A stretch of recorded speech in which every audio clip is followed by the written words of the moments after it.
Don't forget to like, subscribe and share the videos. Hello all, welcome to Ganesh IAS Academy. This is a special session. In this session, we are going to discuss about the previous year UPSC Mains Exam questions. So, this session is more of sharing the information and also how to approach the mains exam and what are the things you need to address based on the questions needs. For example, if it is a critically examined means you have to speak about the challenges, opportunities and also what is the present day's position of India, and also at the end you have to speak about the suggestions. And also you can, if it is there is any government measure means you have to mention that also. So likewise, based on the questions terminology, the answers will vary. So based on that also, the subheadings also vary. So here we will discuss that thing also. It's about the structural part of the answer, and the next part of the answer is about the knowledge part.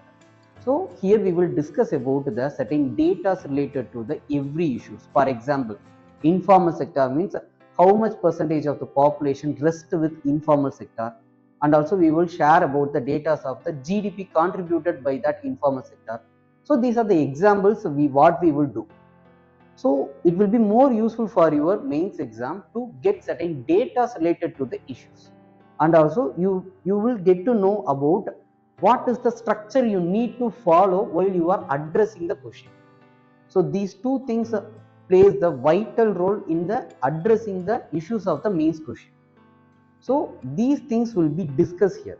So please make note of it and use it for your mains exam. Okay. So let's begin the session. Yes.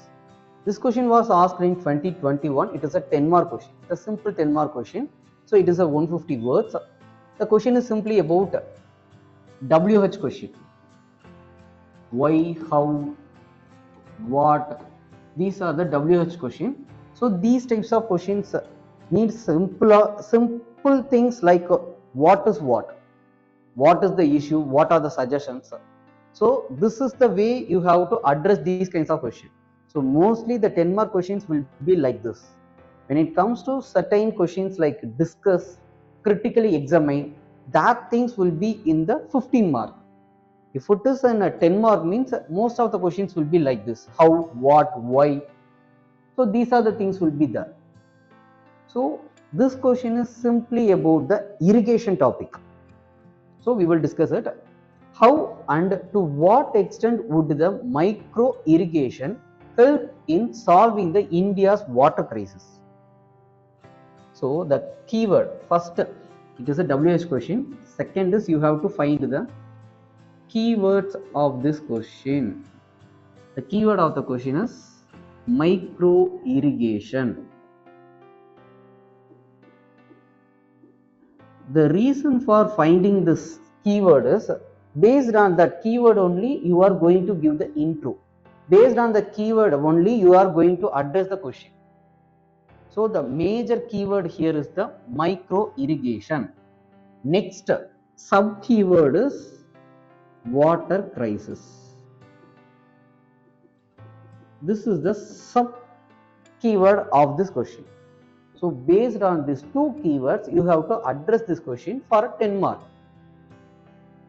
So you have to speak about the benefits of this micro irrigation, or else what is micro irrigation, or else why we need micro irrigation. All these things we have to speak. Before that, so you find this is a WH question. Second is the keyword. Next, based on the question, you have to give the intro part. How and to what extent would the micro irrigation helps in solving the India's water crisis? So the intro can be, while starting the question, the intro should be like more of insightful, or else it should be engaging. So the intro will convey to the examiner that you correctly identify what is the question is asking from you. So based on the intro itself, the examiner can find that you are in a correct flow or not. So the intro can be like, what is micro irrigation? That is the simple way of saying, giving the intro to this question. So simply you can say what is micro irrigation. So for example, micro irrigation is a modern method of irrigation by which water is irrigated through the drippers, sprinkler, fogger, and by other emitters on the surfaces or subsurface of the land. So this is the simple definitions of this micro irrigation. You can say that thing. So first is giving the definition. This is the one way of giving the intro to this question. Second way is you can speak about the why we need micro irrigation, the needs for the micro irrigation in India, that also you can speak. If you are going to speak with that certain data, means that will be more helpful to get a good marks, because for an intro there will be 1 to 1.5 marks. So if you are simply giving what is micro irrigation, means you will fetch some minimum mark of half a mark only for an intro. So it's better to go with certain data. By the way, you can get the extra half a mark. Okay, so let's discuss that. So for example, India has 18% of the world population, but just 4% of the water resources. So for 18% of the world's population, India only having around 4% of the water resources to manage this much of population. So that, which means it is 1/4 of the water is minimal. It is very lower for India. So this can be the best intro or the possible intro you can give to this question. Or else you can speak about to what extent this micro irrigation extended in this India. So that also you can say. Or else you can speak about the government measures related to this micro irrigation. That also you can speak in the intro part itself. So by the way, you can give the different kinds of intro to this question, and also that will make you to get extra mark or a good mark for this question. Next, you have to think about the conclusion. So while you are thinking about the intro part, at the same scenario you have to think about the conclusion, because what you will do is you will give the good intro, you will give the good body of the answer, but you will lose that vigor in the conclusion part. So the conclusion won't be that much effective. So see, as per the examination pattern, the key will have the certain mark for the conclusion also. It is equal to the intro. So you have to give the better conclusion also. So you started something, you have to conclude it in a good manner. That is the examiner will expect from you. So you have to give the good conclusion. So you have to think about this conclusion at the time of the starting of your answer itself. So you have to think about the conclusion part. So the conclusion can be, by increasing this micro irrigation, we can increase the water use efficiency. We will reduce the water loss,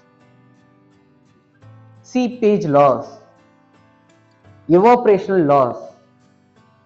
So by the way, it will enhances the economy of the farmer.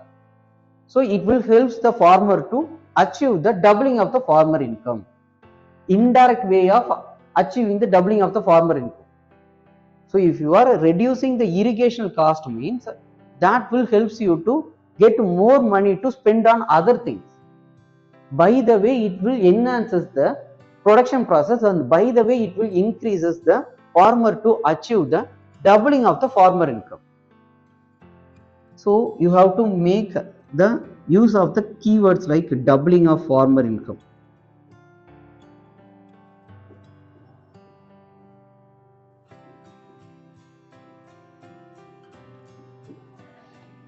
Or else you can speak about the small and marginal farmers in India.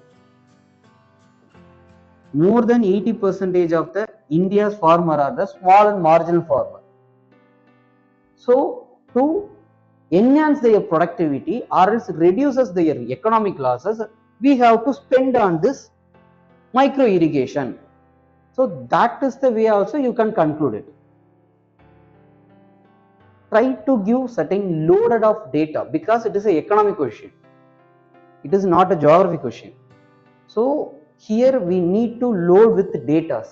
By the way only you can make a difference between the agriculture like question or else agriculture plus economic based question. So that is the thing you need to focus. So always try to give certain loaded data that will give you the extra marks. And also try to relate with many other things. I connected it with the small and marginal farmer. Likewise, you have to think. You can easily, even you, if it is possible, means you can connect it with the feminization of agriculture, if it is possible. So what you have to do is, you have to ready with certain template answers. Feminization of agriculture, doubling of farmer incomes, small and marginal farmers data, productivity of the land, which of the following states having the surplus produce. So which state is the first in the production of rice, wheat. So you have to you always have certain template answers with you. Try to use that template answers in the mains. That is the factual part. If you are going to do that, means it will be more useful to get extra marks. You need to focus on that. Okay. Next is the body of the answer.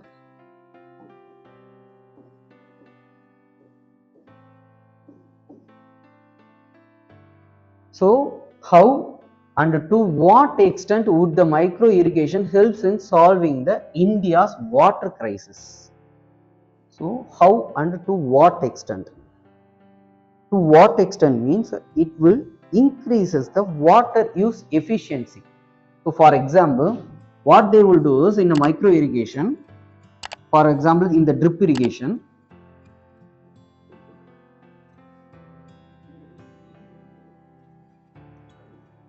water is given to the root itself, so that will reduces the evaporational loss.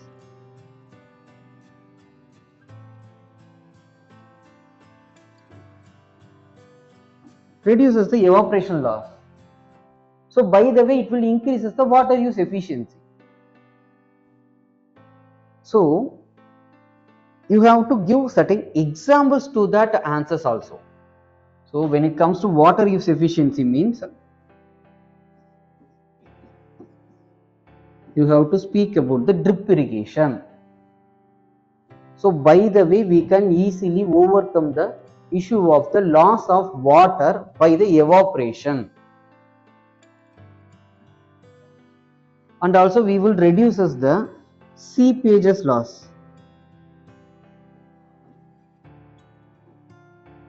So by the way, it is increases the water use efficiency. Always go with certain examples to justify your answer, because you can easily give the answer like it will increase the water use efficiency. That is the answer. Examiner will give the mark, but if you are going to give this examples means that will give you the extra half a mark, because you are giving the answer and also you are trying to justify that answer. So that is the good answer. So always focus on to justify your answer, because if you are having a minimum points, when it comes to micro irrigation, you will have certain minimum points only. So at that time period, try to give certain examples. Next, it will be act as the energy conservation, obviously. So it is like if you are not using the micro irrigation means you have to spend on the motors for electricity. You have to spend electricities on the motors. At that scenario, if there is a losses due to the seepage loss, okay, evaporation loss, at that scenario you have to continuously use the electricity to give the water to your field.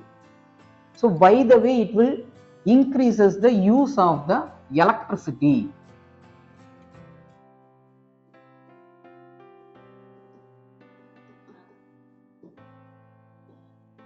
So if you are going to do the micro irrigation, means that will reduces that use.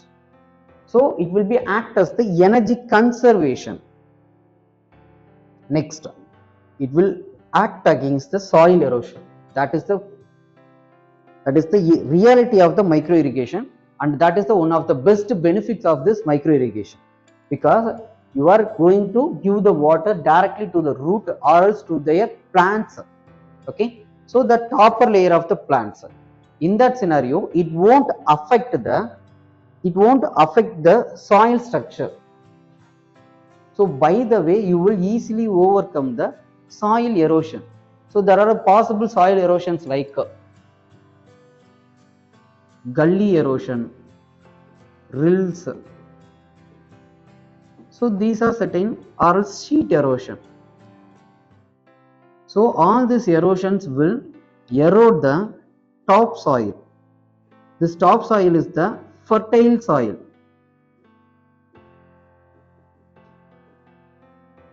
In the normal irrigation process, due to the flow of the water, that top layer of the thin fertile soil may get eroded, which can be easily overcome by this micro irrigation tactics.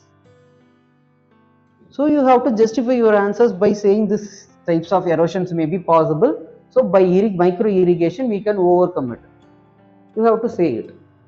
Next, nutrient management, which means nothing but if it is continuously you are irrigating your field, means there is a possibility of leaching can be happen. So leaching is nothing but the nutrient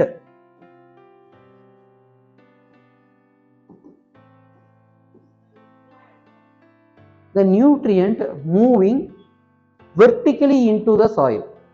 So which means it won't be available for the plant's roots. So the plant root can't grab that nutrient because it may move into the soil horizon, vertically into the soil horizon. So that scenario will affect the nutrient management of that cycle, nutrient management of the soil. So which can be easily overcome by this micro irrigation. So you have to speak certain geography also here. Okay, so these are the benefits of this micro irrigation, but it has certain challenges, because the question is not directly asking about the challenges of this micro irrigation, but you have to speak it, because it is a 10-mark question. You have a minimal point. You have to say that even though we have this much of benefits, why we are not using this micro irrigation. So if there is a large benefit but still the population is not ready to use it, means there are certain issues. That thing you have to speak. Okay, so the challenges here is high cost, high installation cost.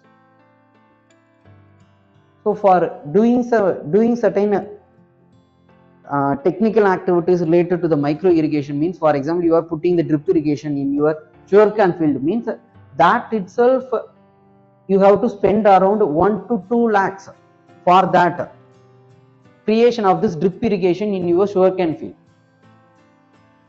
So that is the initial cost is very high, but the government is giving subsidies to it. That is the good thing. Next thing is maintenance cost. When it comes to the drip irrigation, that pipeline will get affected due to the soil's incursion into that pipes. So it will affect the drip irrigation. The process of dripping will be affected. So for that you have to spend a lot over the maintenance cost also. So initial cost also higher and the maintenance cost also higher. These are the major issues that are affecting the growth of the micro irrigation in India. And the last issue is awareness about this micro irrigation. In India, around 80% of the farmers are the small and marginal farmers. They don't know about this micro irrigation tactics. So the farmers who are being a billionaire or a millionaire, they only know this and they only going to use it. So this is the issue. These are the major issues that are affecting the growth of the micro irrigation in India. But government is addressing it through with subsidies, and also they are spreading the awareness about this thing to the Indian farmer. So that is the good thing happening in India. In future, there may be the changes in the agriculture practices. Okay, thank you.